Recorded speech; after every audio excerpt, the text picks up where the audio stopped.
By the 1960s, American drivers were sitting inside some of the most creative, over-engineered, and occasionally baffling machines ever built. Features that made perfect sense to the engineers who designed them and then vanished completely, as if they never existed. These are not obscure prototype experiments. Every feature on this list appeared in real production cars, sold at real dealerships to real American families. Here are 9 weird old car features that were once completely normal, and then disappeared without most people ever noticing they were gone. Number 1. The autronic eye arrived on Cadillac dashboards in 1952, promising to take the hassle out of nighttime driving. Perched like a tiny periscope behind the windshield, this vacuum tube phototube scanned the road ahead, sensing the glare of oncoming headlights. When the sensor picked up enough light, a relay would drop the high beams and switch to low, then bring the brights back once the coast was clear. For drivers used to fumbling with a floor switch, it felt straight out of science fiction.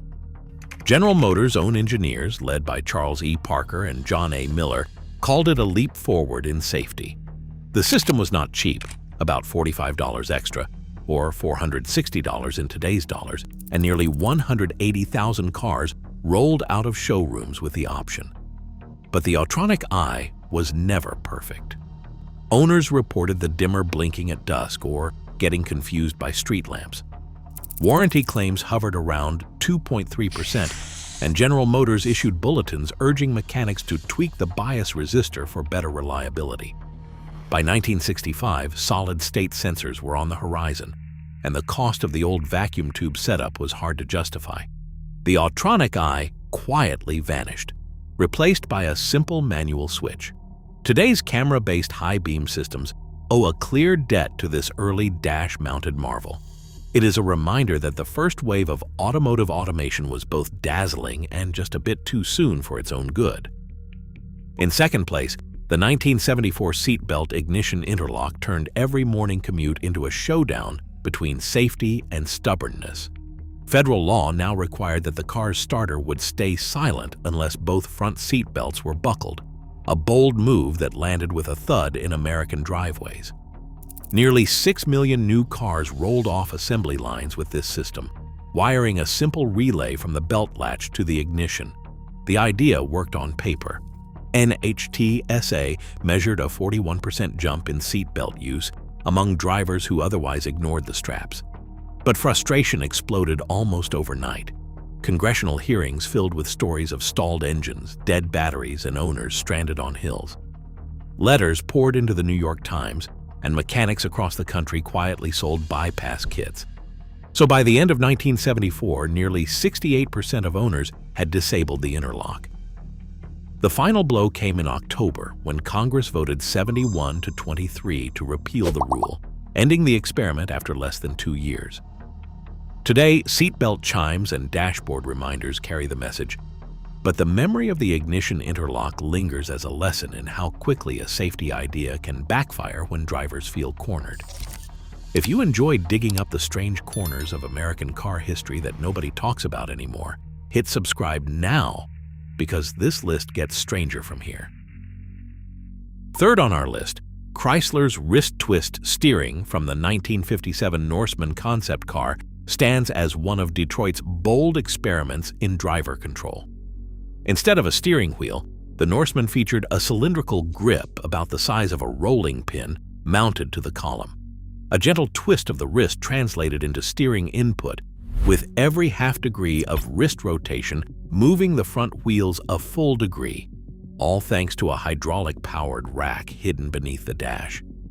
Chrysler's engineers believed this design would free up space for navigation controls and give drivers a futuristic sense of command, but the reality was far less intuitive. Test drivers struggled to master the new movement, reporting a disconcerting lack of feedback, especially at speed. Hydraulic fluid leaks and shifting oil viscosity made the system unpredictable, sometimes causing a sticky or floaty feel that left even experienced hands uneasy. Only 3 working prototypes were ever built, and after the Andrea Doria disaster forced a shift in Chrysler's priorities, the wrist twist project was quietly shelved. Today's steer-by-wire systems echo some of these ambitions, but the Norseman's radical ergonomics proved just too strange and too risky for the American road in 1957. Number 4. The Highway Hi-Fi brought the world of vinyl records into the dashboard of a 1956 Chrysler.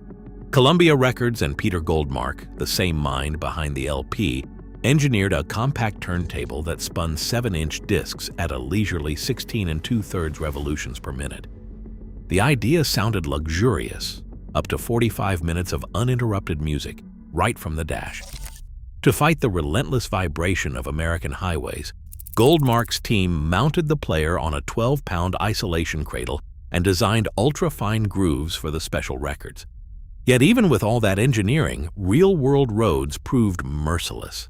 Goldmark's own lab notes set a target of plus or minus half a revolution per minute for speed stability, but just a mild bump could send the needle skipping. Service bulletins reported skips every few minutes, and stylus wear was a constant headache. Chrysler projected sales under 15,000 units, but the system never caught on. By 1957, the project was quietly canceled. The Highway Hi-Fi stands as a playful, audacious attempt to bring high fidelity to the open road, undone by the simple physics of potholes and the rising tide of FM radio. Today's streaming dashboards owe a nod to this quirky, short-lived experiment, where the dream of music on the move was just a groove ahead of its time. Number 5. The 1961 Ford Thunderbird's swing-away steering wheel brought a moment of red carpet luxury to the daily drive. With a quick flick, the entire steering column would pivot nearly 9 inches to the right, clearing a wide path for the driver to slip in or out, an elegant solution aimed at making entry as graceful as possible, especially for women in heels or anyone navigating tight parking spots. Ford's ads called it the ultimate inconvenience, and for a brief moment, it felt like a promise kept. More than 110,000 Thunderbirds left the factory with the feature during its short run, about 18% of total production that year. Under the hood, the mechanism relied on a 4-point latch and a neutral gear safety interlock, so the wheel could only swing when the car was safely parked. But the system's charm came with a catch. Service bulletins like SB 1261 flagged latch failures in about 0.9% of cars, enough to make nervous owners and cautious dealers think twice. By 1963, the swing-away was quietly retired in favor of simpler adjustable columns. Today's telescopic and tilt steering wheels owe a subtle debt to this mid-century flourish, but the original's mechanical ballet remains a fleeting glimpse of when Detroit believed luxury meant a little theater every time you got behind the wheel.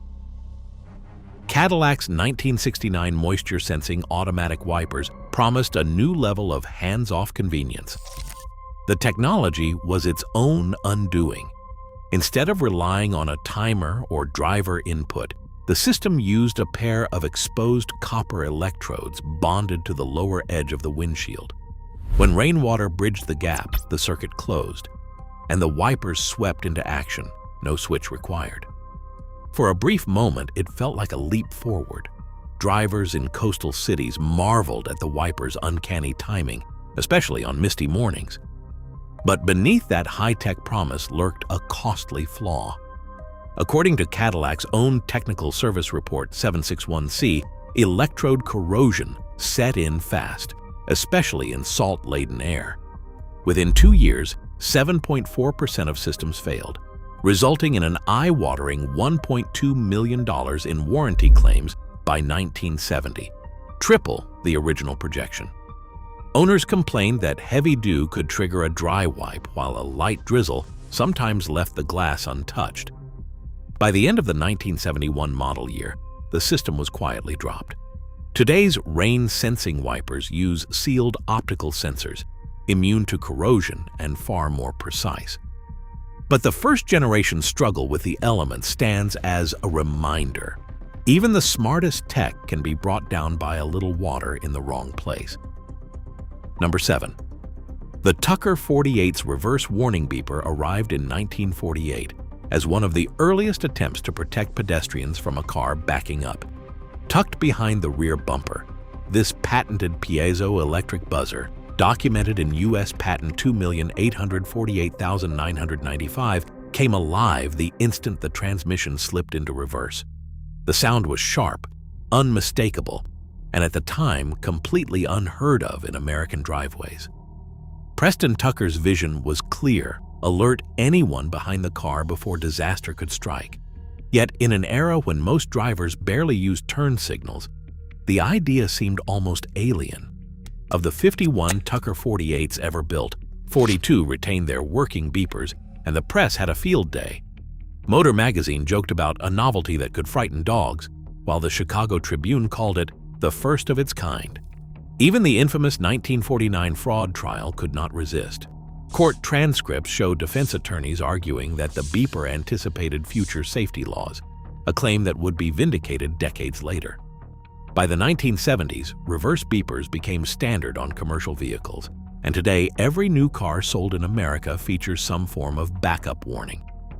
The Tucker's beeper stands as a mythic footnote, a tiny buzzing reminder that sometimes the strangest ideas are simply waiting for the world to catch up. In 8th place, the Hydra-magnet pedal-free throttle imagined a future where pushing a button could replace the driver's right foot altogether. In the late 1950s, Hydra-matic engineers bench-tested a hydraulic throttle valve controlled by magnetic solenoids, all triggered from a dashboard switch. The accelerator pedal was gone. Drivers pressed a button to accelerate and set speed, with a servo holding the throttle open. On paper, it sounded like the next leap after automatic transmissions, promising effortless highway cruising and a taste of tomorrow's automation. But the technology quickly ran into trouble. Hydra-matic's own test report, HC 5701, measured a response lag of 0.3 seconds, barely noticeable in city traffic, but enough to make acceleration feel sluggish and unpredictable at higher speeds. Safety regulators stepped in before the system could reach production.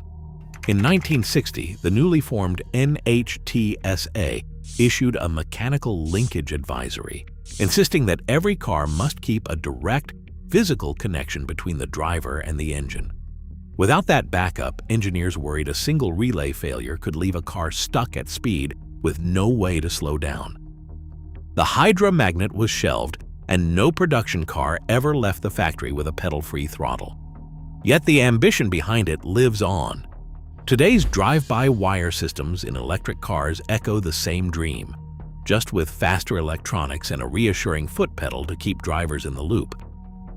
And finally, in 9th place, the 1960 Plymouth's Electroluminescent dashboard brought a genuine taste of the space age to American driveways. Instead of relying on bulbs behind painted dials, Plymouth embedded a thin phosphor-coated sheet behind the instrument panel, energized by a high-frequency inverter humming at 12,000 cycles per second and pumping out 120 volts alternating current.